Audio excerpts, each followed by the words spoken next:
Yeah, good to go.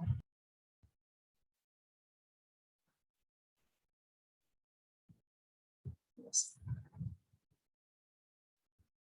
Good evening, everyone. Hope you all are doing safe. And on behalf of Indian Pharmaceutical Association Student Forum, I, Chandana Raila, currently pursuing as PharmD intern, representing the IPASF subcommittee team liaisons. And so we all are here gathered to know about the various career pathways for the pharmacists, especially in Canada. And as many as of all the young pharmacists have several doubts in choosing their career options and alternatives. So here is our key speaker of today, and let us welcome her, Dr. Aska Patel, who will be guiding us in this regard.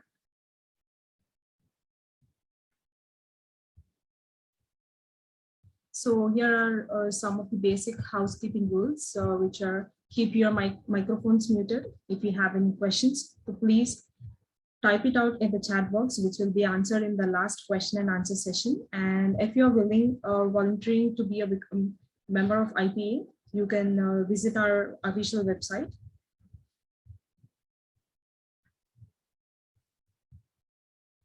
Yes, talking about IPA, that is Indian Pharmaceutical Association. It is established in way back 1939 in Banaras Hindu University, and which is also one of the oldest premier association of pharmaceutical professionals in India. And currently IPA operates throughout the 20 branches and more than 46 local branches.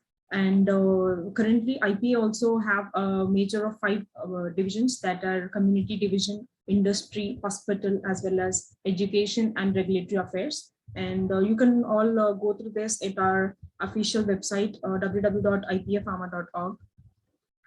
Next slide. IPASF, Indian Pharmaceutical Association Student Forum, which is a network of motivated young pharmacists and pharmaceutical graduates within the IPA. And this group was officially established in 2008, that young pharmacists as well as pharmaceutical graduates have been part of IPA for several years. And the main objectives of this IPASF is to facilitate connections and also networking, so that the new ideas could be generated, shared, and to also open the doors for information and for new possibilities. And it is also widespread, and we are in about 15 states with 5,000 members currently in it. Next slide.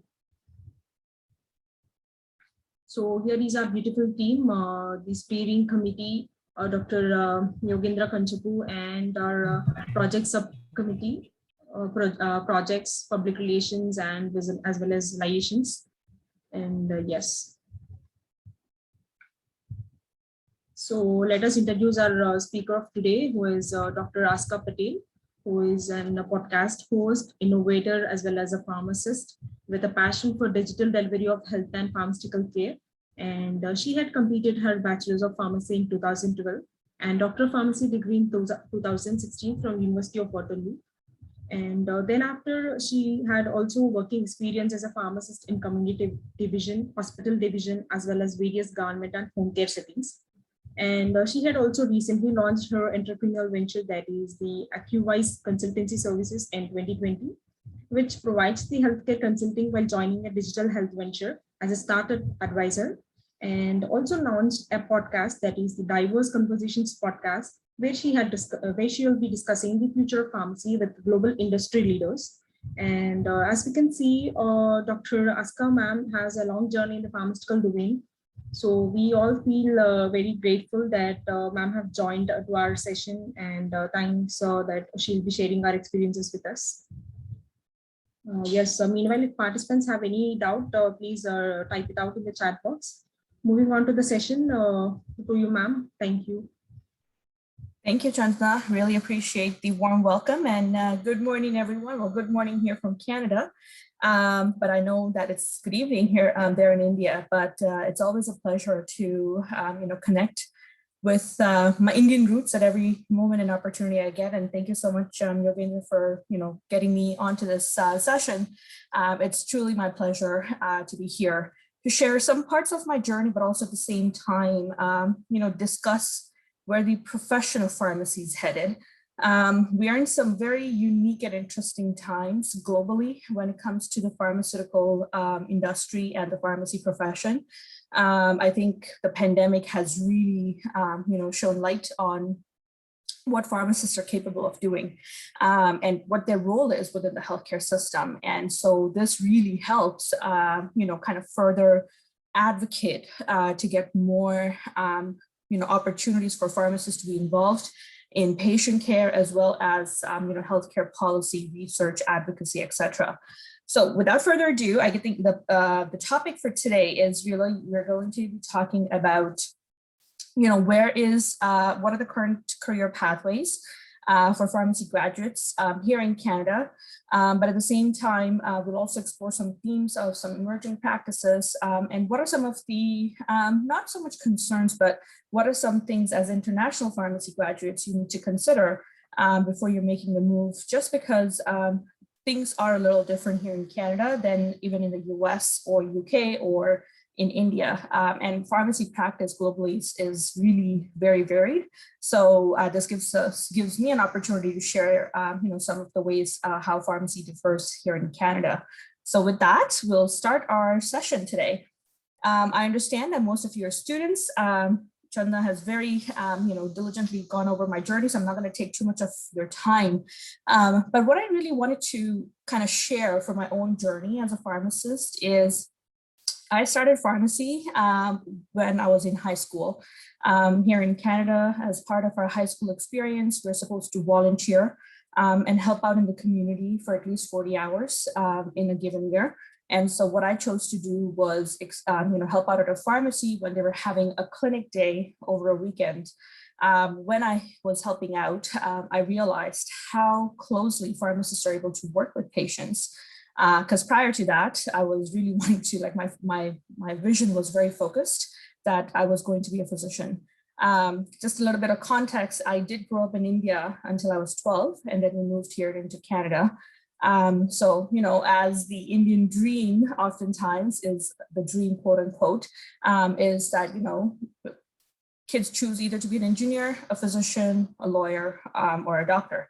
And so I was kind of on that path to say, oh, I see myself as a physician, because I did not really realize or understand what pharmacists are capable of doing.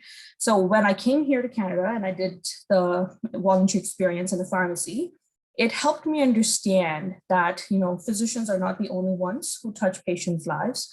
And there's this other profession that I could potentially be part of. And so I started exploring pharmacy further throughout high school by helping out as much as I could. And that kind of solidified my plans to become a pharmacist. And then, I obtained my bachelor's in pharmacy. And then recently, 5 years ago, I got my doctor of pharmacy. As I was practicing as a pharmacist, I kind of tattled, as you can see, into various fields, just because I think it's for me, it's very important for me to experience different areas before I write them off to say this is not for me or this is for me. So I started with community pharmacy. Community pharmacy is similar to what you would mention, like a drugstore or a retail pharmacy, or a pharmacy like, a chemist shop. So community pharmacy was where I started my journey as a pharmacist. I enjoyed interacting with patients, but I did not like the fact that I was not able to provide a lot of clinical services. This is back in 2012, 2013.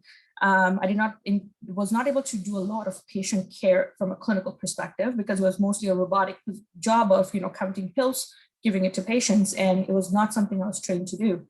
And so I decided to go back to school, get my doctor of pharmacy, got the opportunity to work at a hospital. When I worked at a hospital here in Canada, there's different positions for hospital pharmacists. So you can be patient facing in the emergency department or inpatient floors, or you could be purely dispensing in a pharmacy setting, like, where you're working in a pharmacy, working with other staff. I enjoyed the fact that I was able to make clinical decisions in a community, in a hospital pharmacy, but I did not like the fact that my patient interaction was very limited, because even when I was on the floors helping patients optimize their medications, I was not necessarily talking to them. And so that part was something that I did not like so much. So made another career change, went into home care. Home care here in Canada is basically where we have these services that are provided by the government for our patients. And so what these services are is basically we provide healthcare to patients in their homes. So basically, the patient does not have to leave their home to get the necessary care. Now, not everyone qualifies for this, but whoever does qualify, they would get that opportunity. So I kind of, that's my current role right now is, I work as a home care pharmacist. My job is strictly clinical. I don't do any dispensing.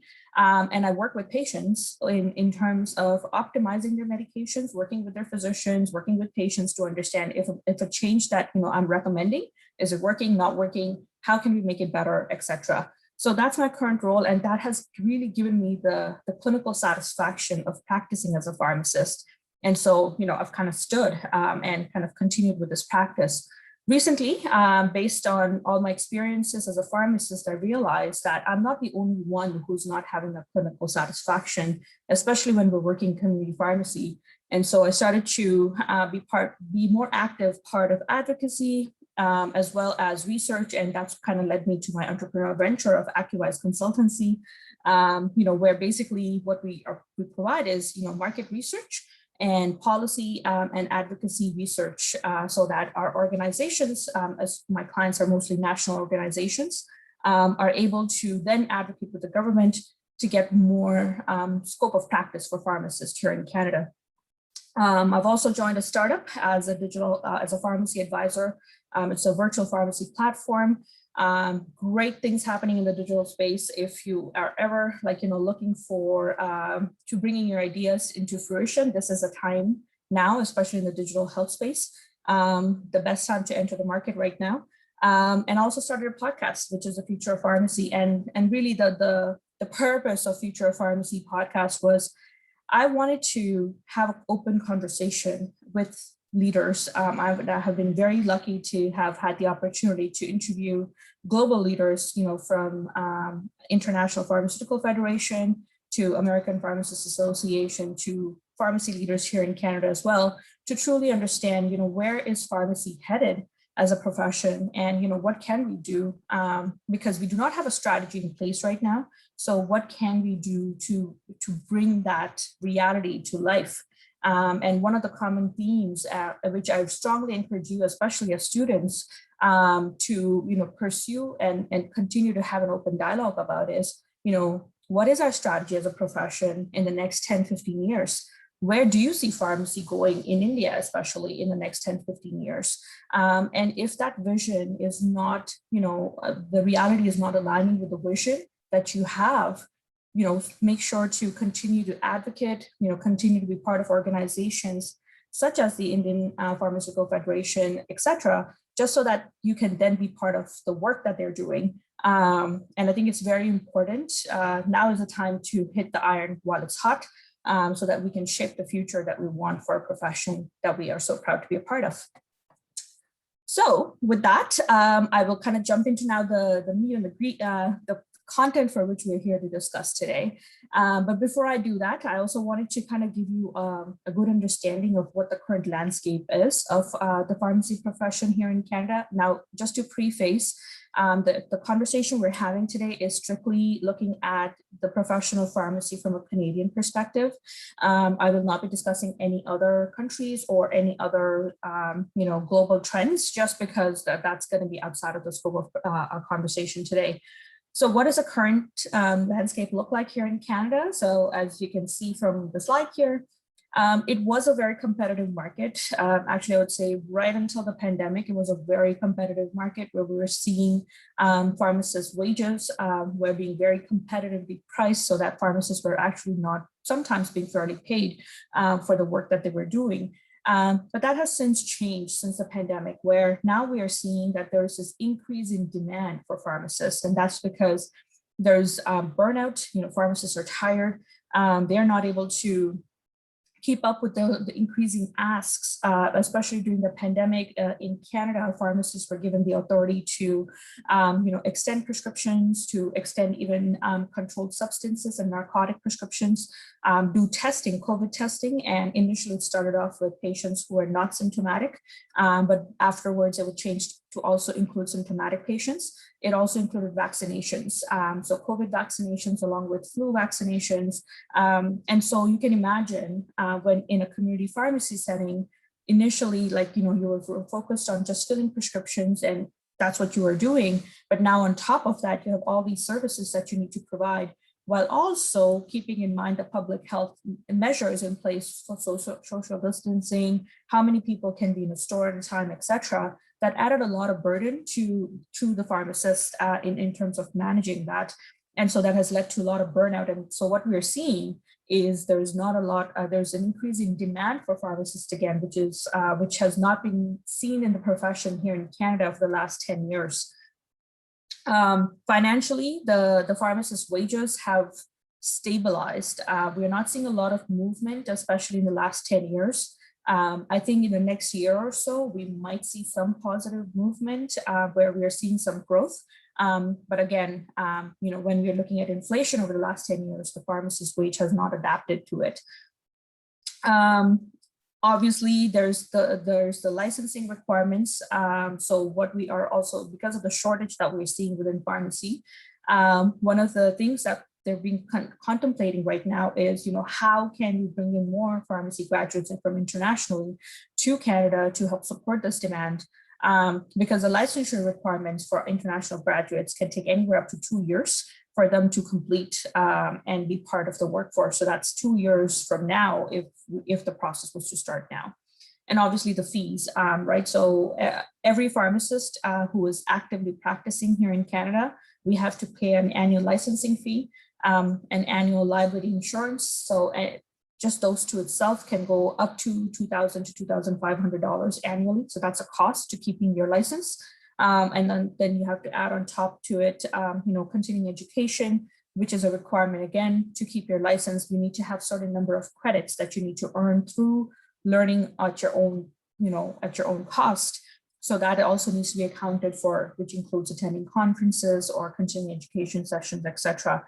So there's a lot of moving pieces at play, but this is what the current landscape looks like for a pharmacist who's practicing here in Canada. The scope of practice for pharmacists is changing. As I mentioned, during the pandemic itself, we saw such a drastic change in terms of what pharmacists were able to do. I have attached some links. Please feel free to go ahead and see them at your convenience once the slide deck is shared with you. But what we are seeing is we are seeing a shift from a dispensing model, so where the pharmacist is purely, just reading prescriptions, translating them, filling prescriptions, and giving it to patient and educating patients on those prescriptions, to now we're seeing pharmacists move to a more clinical focused model. One of the things that just very recently, I think about a couple of weeks ago, that happened was in Ontario. So that's a province. So when I say province, it basically means a state. In Indian, when you're looking at Indian geography, what we call a state is here, it's called a province or a territory. So when we are looking at Ontario, which is a province here in Canada, we pharmacists were recently given the authority to prescribe for minor ailments. So minor ailments are, small conditions which do not require emergency medical attention. So for example, UTI, acid reflux, so there's about 12 conditions for which pharmacists will now have the authority to prescribe. And that authority is going to be legally coming into effect on January 1st of next year. So as I said, the scope is changing very rapidly, and it's happening very quickly in the last 2 to 3 years. We are also seeing that pharmacists are becoming more integrated into primary care teams. So, even when we are talking of community pharmacy, which is majority of the place where pharmacists practice here in Canada, community pharmacies are also becoming more like hubs where, there's partnerships with physicians, with specialists, providing specialized services, especially even in hospitals, like you were seeing pharmacists being tapped into for programs such as the bariatric program, which is like a surgery program for patients who are overweight or obese, who require medical surgery to kind of help bring down their weight. Pharmacists are also part of those, those teams as well. So we're seeing a lot of integration of pharmacists into these primary care teams, which is fantastic because it kind of further speaks to what pharmacists are able to provide from a medical perspective, from a medications perspective. We are the medications experts. So I think the world is finally realizing the power that we bring when it comes to the knowledge we have of medications and how can we apply that knowledge to various settings, and does not necessarily have to be, kind of secluded just to reading prescriptions. So And as I mentioned, chronic disease management, compounding. So chronic disease management is like, working with patients who have hypertension, diabetes, cardiovascular conditions, or any other chronic condition, and making sure that their medication is optimized so that, they're getting the most out of their treatment. And if they are not, then how can we make those changes? Testing, vaccinations, and prescribing. So those are the three I put an asterisk beside it. And that's because it really varies depending on which part of Canada you practice in and whether the part where you are at, does it have the authority to, does it give you the authority as a pharmacist to do, provide those controlled acts? These are considered controlled acts, meaning that, only a pharmacist who has the necessary registration, as well as, the province provides you with the necessary framework, and only you can provide it, otherwise you cannot provide it. And I will discuss this a little bit more further as well as we move along with the slides. But one of the key things to understand here in Canada is that every province has a very different scope of practice for pharmacists. So, they have their own rules and regulations in terms of what a pharmacist can and cannot do. And that's why you will often find that a lot of pharmacists will only really restrict their practice to one province, just so that it's not becoming very difficult for them to keep up with all the changing, rules and regulations. The scope of practice can differ very much in terms of what a pharmacist is able to do in Ontario versus what a pharmacist is able to do in Alberta. Now, Alberta, which is another province here in Canada, it has actually one of the most advanced scope of practices that we have seen for a pharmacist here in Canada, where pharmacists there actually have independent prescribing authority, which is, which was the first province in Canada to do so and continues to lead as the only province who has allowed their pharmacists to have that independent prescribing authority. So you will actually see in Alberta that pharmacists are actually making changes, writing those prescriptions for patients. And this is really for any medical condition. They're not restricted to saying, oh, you're only supposed to, prescribe for this many conditions or that many conditions, or you can't prescribe for that. It's actually an open playing field. And so if I had one province where if I could go and practice in Canada, it would be Alberta, just because it allows me to do so much as a pharmacist in terms of managing patients' conditions. And as I mentioned, continuing professional development is key in terms of how we continue to grow our knowledge base, because I have been out of school for now at least 5 years. So the last time I was in school. And so a lot is changing, right? Like how we are managing patients, even for chronic conditions, is changing. We're seeing biologics come in, we're seeing digital therapeutics come in. So when we have so many alternative treatments that are coming in, it's always important to know and be in loop with what's changing. Just to give you an appreciation of all the provinces and territories in Canada and what pharmacists are allowed to do and not do. This is a graph from Canadian Pharmacists Association, which kind of shows you, what pharmacists can and cannot do. So anything with an X meaning they can't do that in that province. Anything with a check mark means that they have the authority to do so. And then P, which is in light green, which it just means that it's pending approval, but most likely that is going to come through very soon. So as you can see, it's very varied depending on which part of Canada you practice in. So one of the advocacy efforts that's going in here in Canada that's ongoing is how do we harmonize the scope of practice of pharmacists so that a pharmacist, regardless as a patient, if I was to go to any province or territory here in Canada, I'd be receiving the same level of care from that pharmacist, because right now that's not the reality. So how are we going to make that?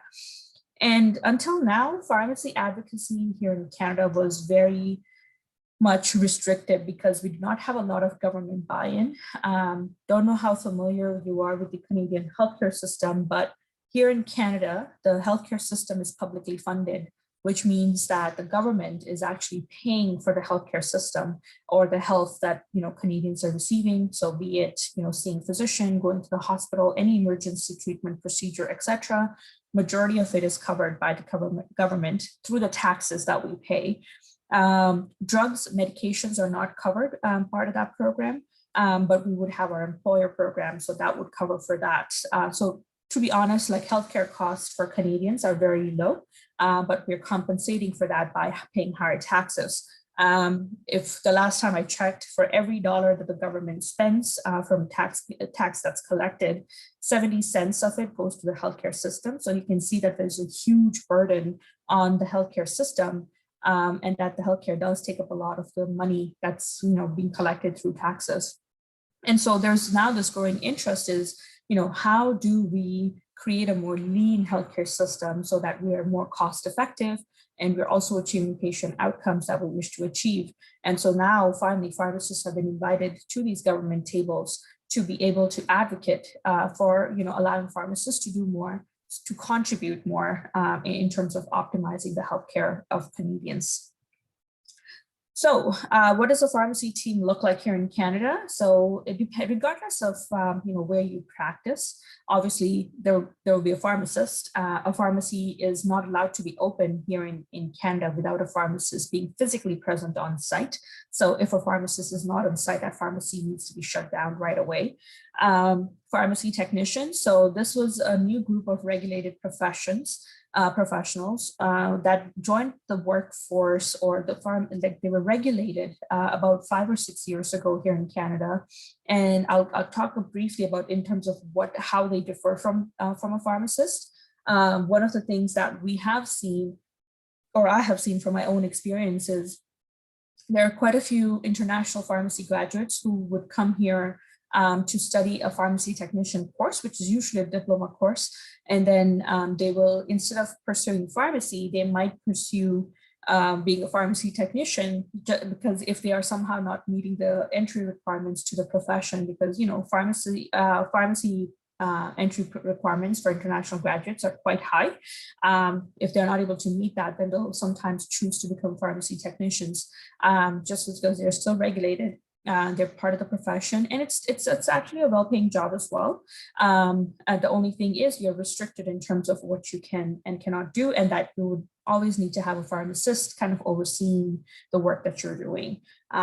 So technicians are usually kind of like, they assist the pharmacist in doing some of the things.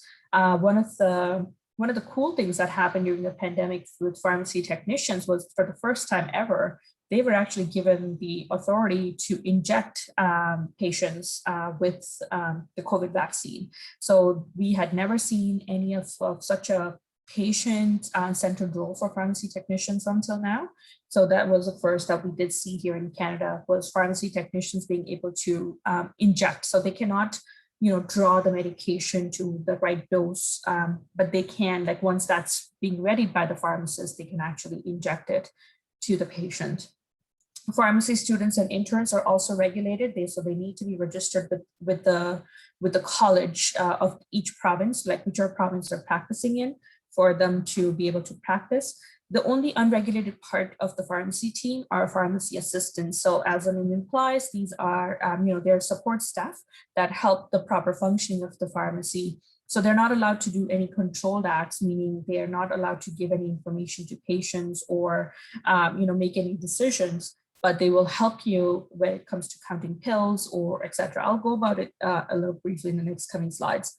So pharmacy technicians, as I said, they are regulated professions. So when I say regulated, meaning that pharmacists need to be registered with their college of pharmacy, whichever province they're in. So do pharmacy technicians. They need to be registered. And if anything does go wrong, the college can come back to you to kind of ask for what happened and open an investigation.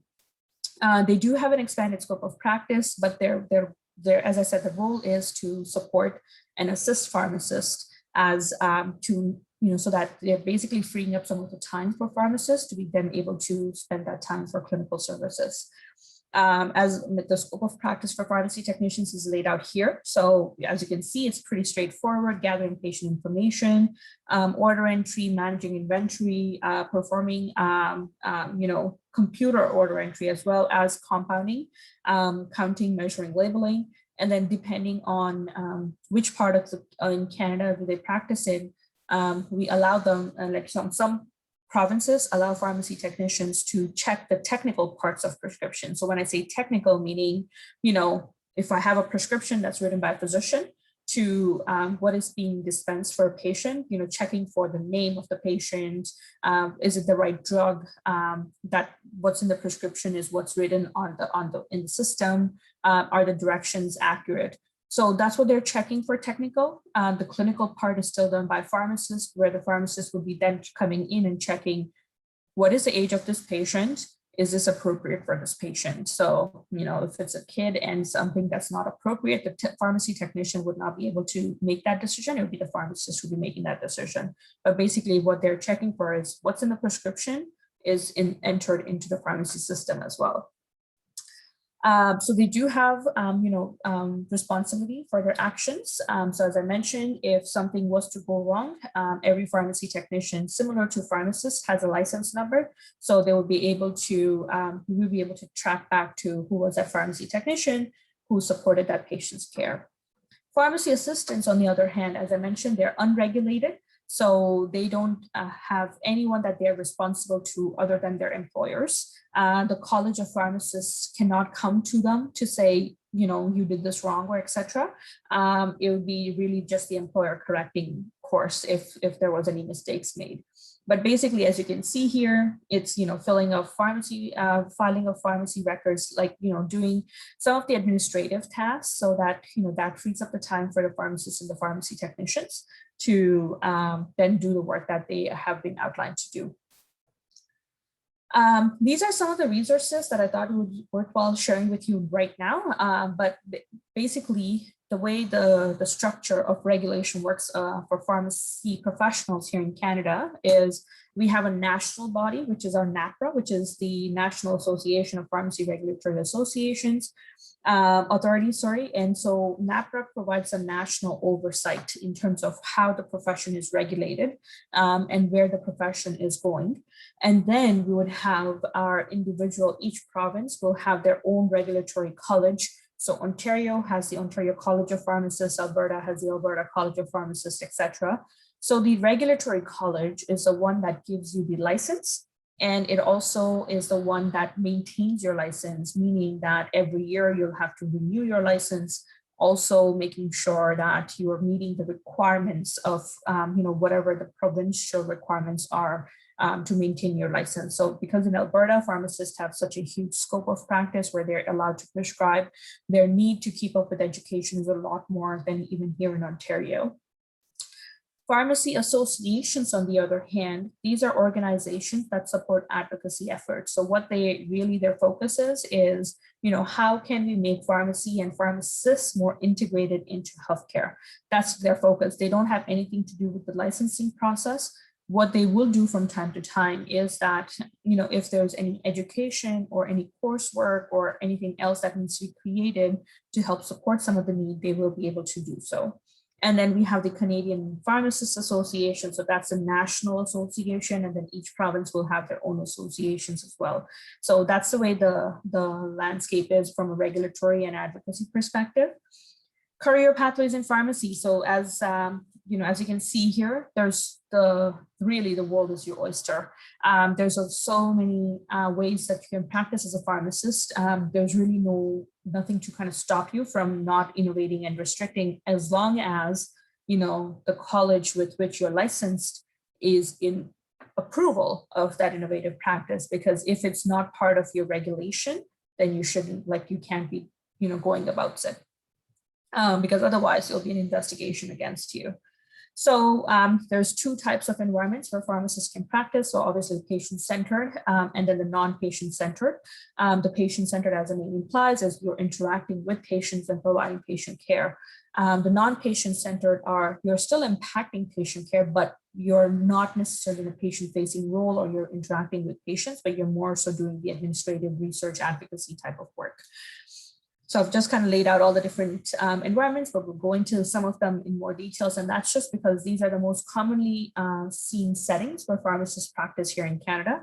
So community pharmacy, or your chemist or your drugstore, is where 66% of pharmacists in Canada practice. So that's 2/3 of the profession practice in a community pharmacy setting.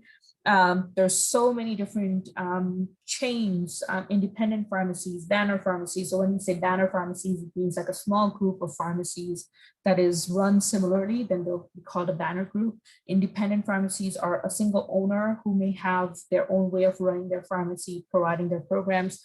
Chain pharmacy, these are your big box stores, your supermarkets, etc., which would have a pharmacy within the supermarket. And so the way the pharmacy provides services is kind of governed by how that corporation wants to provide those services. So one of the biggest names we have here in Canada is Shoppers Drug Mart, which is one of the biggest pharmacy chains here in Canada as well. Banner pharmacies like Pharmacist, Medicine Shop, etc.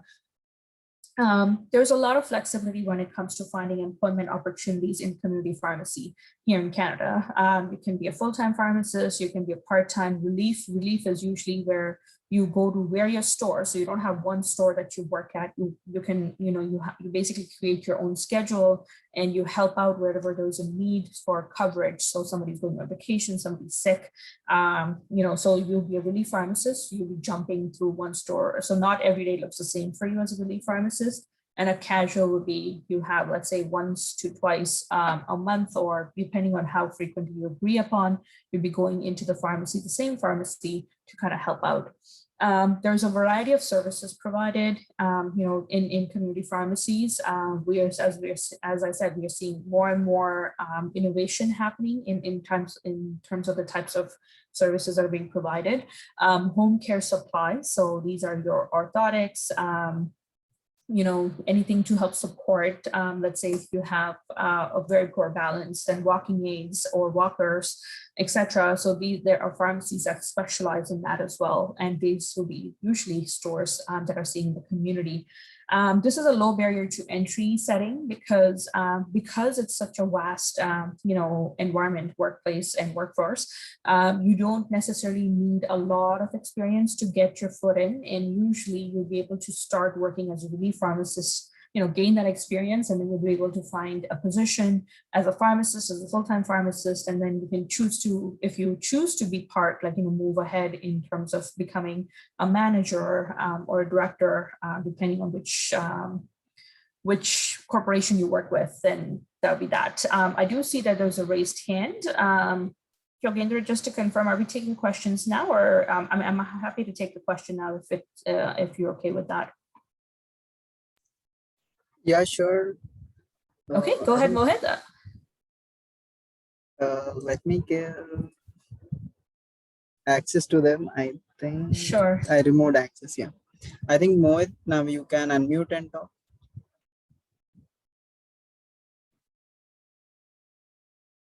Hello, Mohit, can you hear us?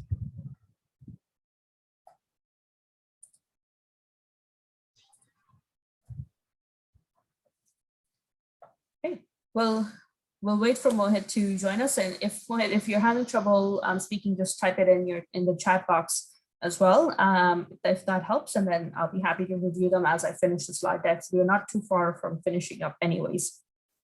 So yeah, community pharmacy is usually a low barrier to entry. You don't need a lot of experience to get in. You are able to build up on your experience, and then you can truly define how you want to practice. Obviously, there's also areas to grow in community pharmacy where you can be, as of working as a manager or district manager, etc. So there's a lot of opportunities to innovate even in community pharmacy. Hospitals are the second most common practice environments. This is where about 20% of the pharmacy workforce in Canada works. So they can be inpatient, outpatient. There is a huge, though, barrier to entry, because most of the times to get into hospitals, you would need to have some sort of a pharmacy residency completed, preferably Canadian experience or Canadian residency program. And two, because of which they usually expect that even if you don't have a residency experience, you have some sort of hospital experience that you have before you can even join or be considered for that hospital position. And that's just because hospital positions for pharmacists are very clinically specialized and focused. So they want to make sure that the people they hire have the necessary clinical background and understanding before they actually join the work, because it's not something you can truly learn as you go, because it'll be too much and too long for that transition to happen. Long-term care facilities are another third most common, I would say, but about 5% of pharmacists in Canada would practice in long-term care facilities. This is, again, a very specialized workplace where all you're doing is providing pharmaceutical care to elderly patients in long-term care homes or assisted living facilities. So long-term care homes are nursing homes.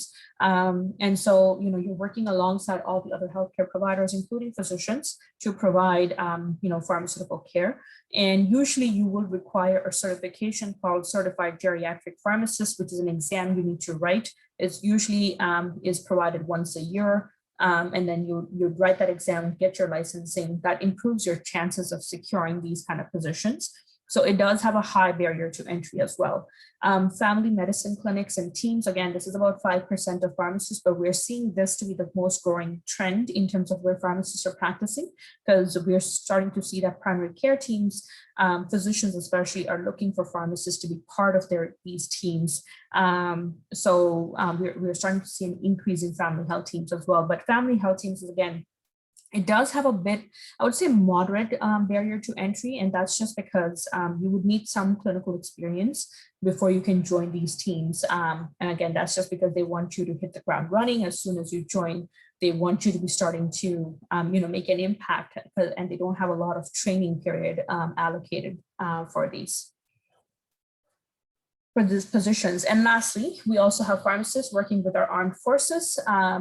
This is only for Canadian citizens. So if you're not a citizen, then you're not able to apply for these positions. You do need to be a Canadian citizen to be able to apply for these positions. But basically in this environment, think of what armed forces do. And so that's really what you're there to support, is you're there to support the armed forces personnel, but you're also there to support in situations where there's active war going on.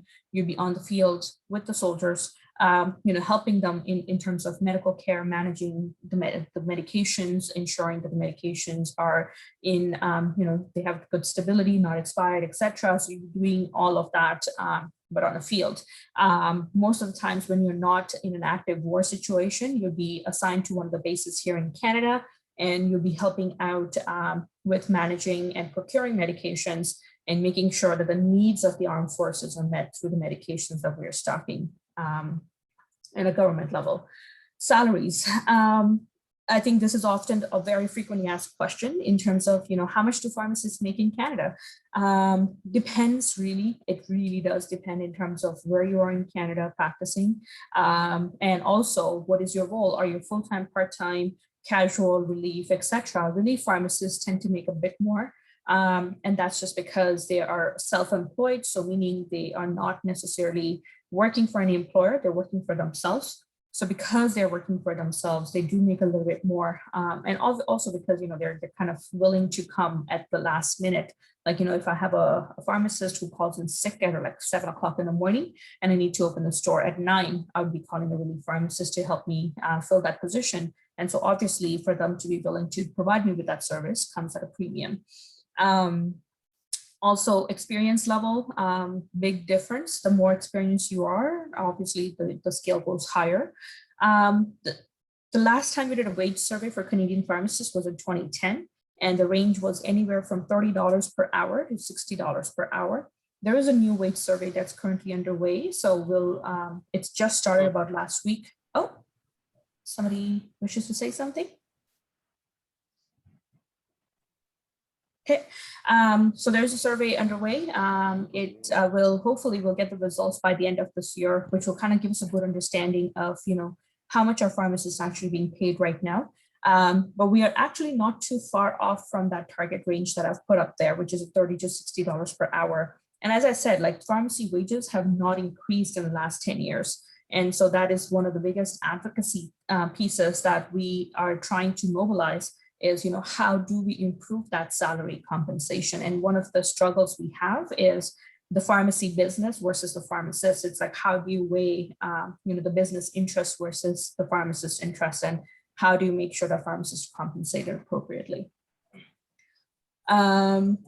Lastly, and while we're speaking of salaries, so pharmacy technicians can make anywhere from about $20 to about $35 per hour. Usually they are paid on the higher range if they're working in hospital settings. Hospital settings are where majority of pharmacy technicians. Oh, I think somebody is unmuted. May I just request somebody to please unmute yourself? Thank you.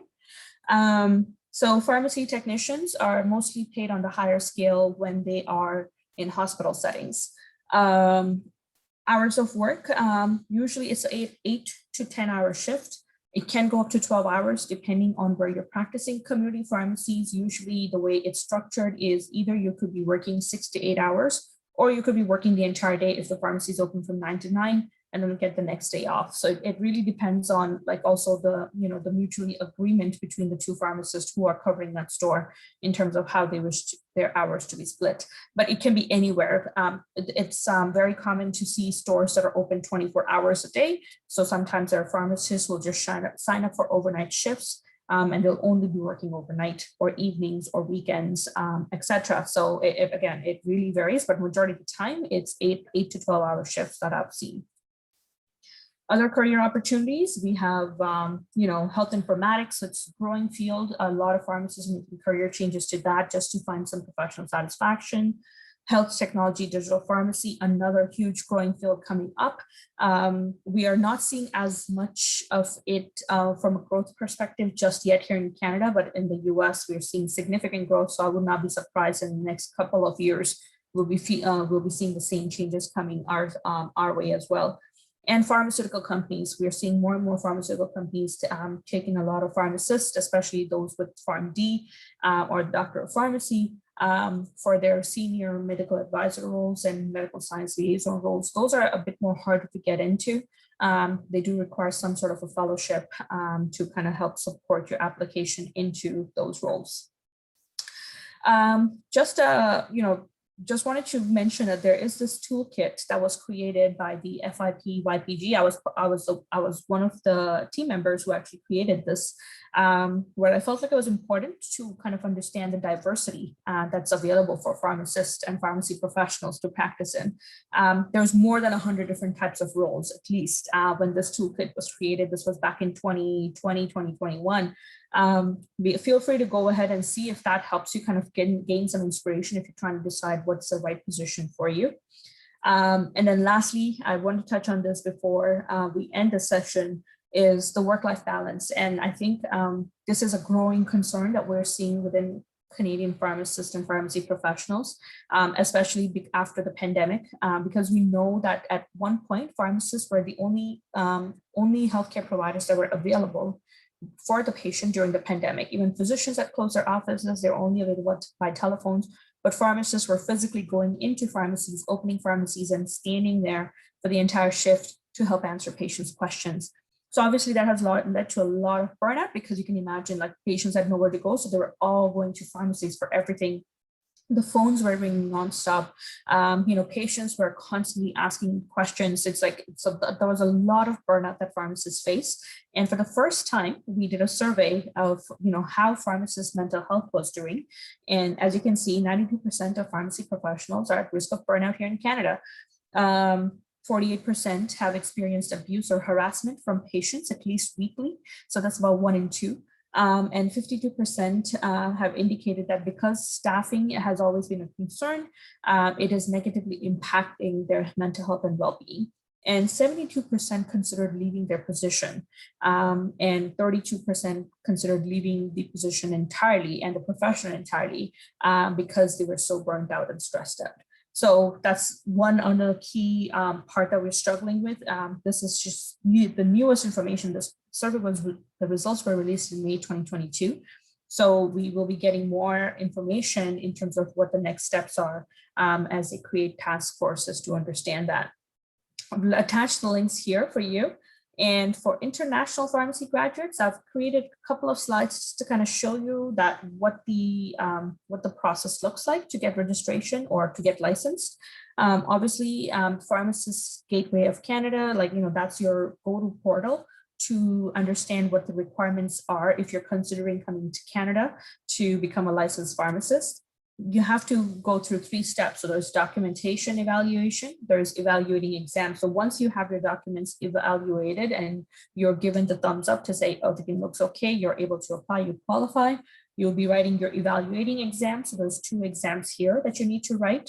And then you'll be writing your qualifying exam, which are another 2 exams. So for international graduates, evaluating exams are additional. For Canadian pharmacy graduates, we only write the qualifying examination, which is 2 parts as well.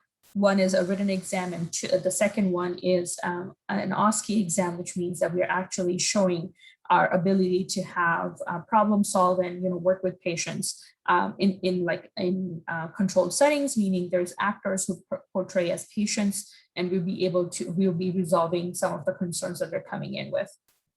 And then once the above is completed, you'll be then eligible to get licensed as a pharmacist. And then that licensure would also mean that you'll need to write a jurisprudence exam, which is basically our law and ethics exam. Each province has its own, depending on the scope of practice for that province.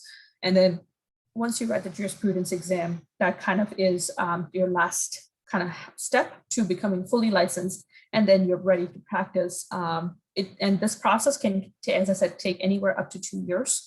I have seen some individuals cleared within the first year. What I have seen mostly in international pharmacy graduates struggle with is the OSCE part, which is the one where we are working with patients. And that's because sometimes this is not something that you may be trained in from depending on which part of the world you come from, because every pharmacist in the world is so different, especially when we look at it from a country perspective. So with that, I'll end it. I do notice that we have over 5 minutes, but I'm happy to take any questions. And if there's any discussions, anything you found interesting, or any feedback, I'm happy to talk it out, and let's see if there's any questions. Yes, ma'am. Thank you, ma'am. Thank you for your elaborative illustration on the significance of each and every member in a pharmacy team, and also your experience on how the pharmacy scope of practice is changing in India. And yes, thank you for your valuable message to our participants, ma'am. And we do also have some questions posted in our chat box. So moving on to the question and answer session. So, ma'am, should we go with it? Yes, please.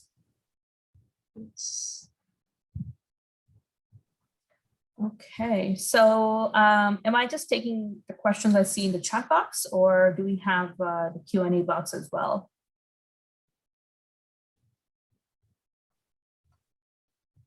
Yes, ma'am. So a question from Akhilesh, that is, which universities provide good placements as far as industrial pharmacy is concerned? And what is also the industrial scope in Canada for the same? Okay, great question, Akhilesh. So for industrial pharmacy, there is currently University of Toronto, which is one of our oldest universities and one of the first universities to have started the pharmacy program here in Canada. It offers an industrial pharmacy placement program. It's usually a 1-year program that you'll be signing up for, you'll be applying for. And then once you finish what that year usually entails is you'll be working with a pharmaceutical company in position, could be a medical affairs student, medical information student, etc. But it does allow you to learn a lot about the pharmaceutical industry. And to be honest, like once you complete that industrial program, it improves your chances significantly of getting into pharmaceutical companies, especially in Canada, be it for roles in medical information, medical science liaison, etc. So if that's something that's a career path you're intending to go, highly recommend doing that industrial residency program. I can actually search up the link right now and I can put it in the chat box till we take the next question. Yes, ma'am. Moving on now to the next question, which was asked by 3 persons. And the question is, ma'am, could you please tell us about the complete process to become a registered pharmacist in Canada? Sure. So does that question still apply after I went through some of the steps? I can briefly speak to it again. But basically, as if you're an international pharmacy graduate coming into Canada, you will need to first create a candidate profile on Pharmacist Gateway Canada. So that way you would then start the process. So right now, now the process has been streamlined. So you have to go through Pharmacist Gateway Canada to create your profile. You also have the ability to select which province you wish to practice in. Now that you can change that until you submit your application. Once you submit your application, you cannot change that. So just keep that in mind when you're trying to decide where you want to practice in Canada, because every province has very different expectations. Ontario and British Columbia, the two provinces, have very strict requirements for international pharmacy graduates, where they want and expect that pharmacy graduates, once they complete all the examinations, will also go through a bridging program, which is usually a year in length, and it costs about $15,000 Canadian. So that is also something to consider. Before, we used to have international pharmacy graduates would go to other provinces like Manitoba, Saskatchewan, because they don't have those requirements there, complete their licensing there, work for a year, and then move to Ontario and BC. It used to be easier. What I'm hearing, I do not have any friends who have gone through that process, but what I'm hearing is that it's becoming a little bit more difficult now because the expectations are changing. So that's just something to keep in mind in terms of how you're going to, budget for that time, and also how you're going to budget for that course if you do wish to practice in Ontario and BC. So once you create that Pharmacist Gateway of Canada profile, you'll be submitting your documents for evaluation. So your documents meaning your degrees, your language proficiency test, etc. Once those come back and you're given the all clear to move to the next step, you'd be then applying for the evaluating exams. So evaluating exams are 2 exams that you need to write. Usually they happen every 6 months that they're written. So you can choose to decide when you want to write that. And then once you pass those evaluating exams, you then qualify to write the qualifying exams. The qualifying exams are other 2 parts. So there is the written component and the OSCEs. Now you can do them back to back, meaning you can write one exam and then the next day you can go and write the OSCE. I've seen some people write the written exam first and then go for the OSCE.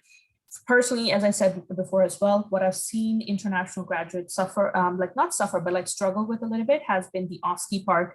And that's just because, it involves problem solving. It involves on the spot thinking, which sometimes you're not receiving the proper training when you're in the pharmacy school. So there are courses that you can sign up for to help you with that in terms of, how to improve or what are some of the common situations that you can experience. And I think these are also great courses for you to, benefit from, because once you enter into the profession, you don't necessarily have anyone to go to, you kind of are by yourself. So it's always good to know exactly what you're getting into. So once you finish the qualifying exams, once you write those, so qualifying exams are also provided 2 times a year, so every 6 months.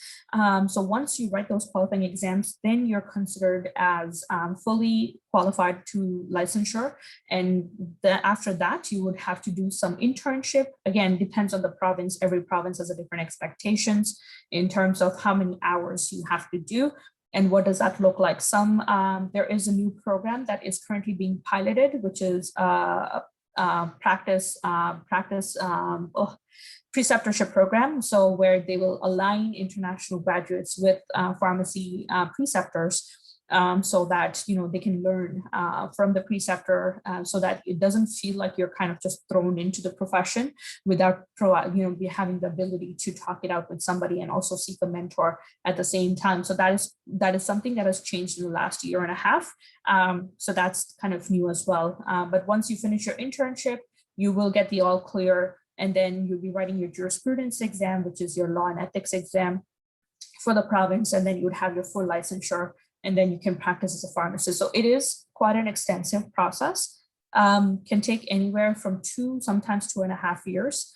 Now there's a maximum in terms of how many times you can write some of those exams. The qualifying exams, the maximum you can take is 3 times. Same with the evaluating exam, the maximum time you can take is 3. So anytime over 3 is considered you're not eligible to then, seek licensure as a pharmacist. And then I've seen some international graduates, kind of pursue pharmacy technician stream. Pharmacy technicians also need to take an exam. It's not as extensive as a pharmacist exam. but they also still need to take an evaluating exam to then get their license as well. So I hope that answers your question, but if there's anything specific, if you need to discuss, feel free to reach out to me on my email or LinkedIn. Happy to help support that conversation further. Yes, thank you, ma'am. Thank you for your clear explanation on it. And the other question from Ravina, what are all the courses offered by different universities in Canada after completion of PharmD in India? Oh, wow, that's a huge question. So if you have completed your PharmD, obviously, you can always pursue Masters of Pharmacy or PhD in Pharmacy if that's of an interest. You can also pursue residency programs, and I've just linked University of Toronto's residency program, but there's a lot of other universities that also provide residency programs such as Dalhousie, Memorial University. They all provide residency programs as well. So depending on, again, where are you planning to locate in Canada, there's a lot of options. You can also pursue, as I said, master's or PhD, or you can even do certificate programs, like certificate programs in health informatics or digital health, or if that's of an interest to you, that is also something you can do. So if you have a Doctor of Pharmacy, your options are a lot more in terms of what you can pursue as additional education and what you're applying for. I would just recommend, try not to go for the diploma programs, especially after you have your Doctor of Pharmacy, because I think you're really doing a disservice to your education and the time you spent.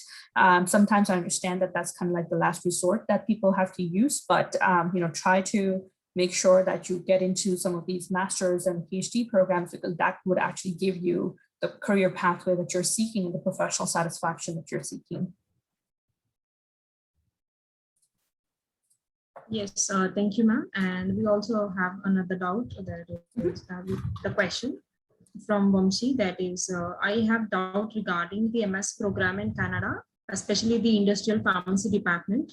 Does that have good growth? And if not, can you name the department which has good growth in Canada? Okay, so industrial pharmacy, definitely it is a very niche field. So, there's not a lot of people who go into that, like our pharmacists go into that here in Canada. So it's obviously, there's always a need. I still continue to see so many postings for pharmacists or pharmacists who may qualify for these roles and positions. So I do see that. One other growth area that I'm seeing is around specialty medicine. So specialty pharmacy is where you are working with biologics, working with high value medications, and patients have to take these high value medications for medical conditions such as rheumatoid arthritis or any sort of inflammatory conditions. Because the cost is so high, pharmacists are now involved in assessing the appropriateness of this therapy and seeing if patient needs to be on this therapy versus not. The second obvious, I think, growing field that I'm seeing is digital health and health informatics. I'm seeing a lot of pharmacists make a transition from, being a pharmacist to going into health informatics. So that's another growing field that I'm seeing.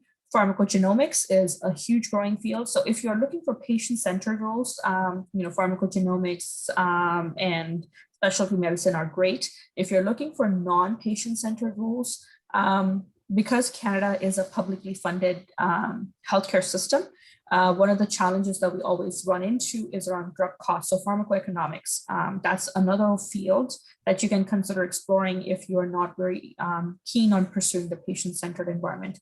Then that might be something to consider as well as pharmacoeconomics or industrial pharmacy. What am I missing here?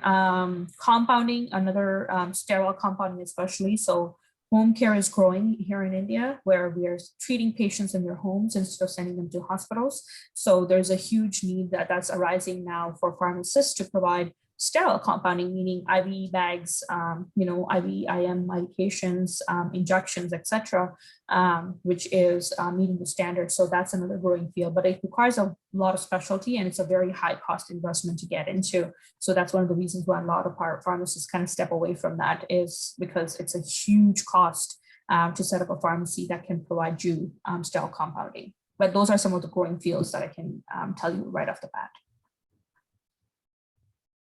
Yes, ma'am. Yes. Thank you for letting your insights on it, ma'am. And here comes our next question. Is drug regulatory affairs in demand in Canada if I wish to pursue MS in it? Drug regulatory affairs is, I would say it's market, stable market, meaning we are not like the US when it comes to regulatory affairs. We see there's a lot more higher demand in the US for regulatory affairs than it is here in Canada. One purely being we don't have that many pharmaceutical companies here compared to Canada. So that's one of the biggest challenges.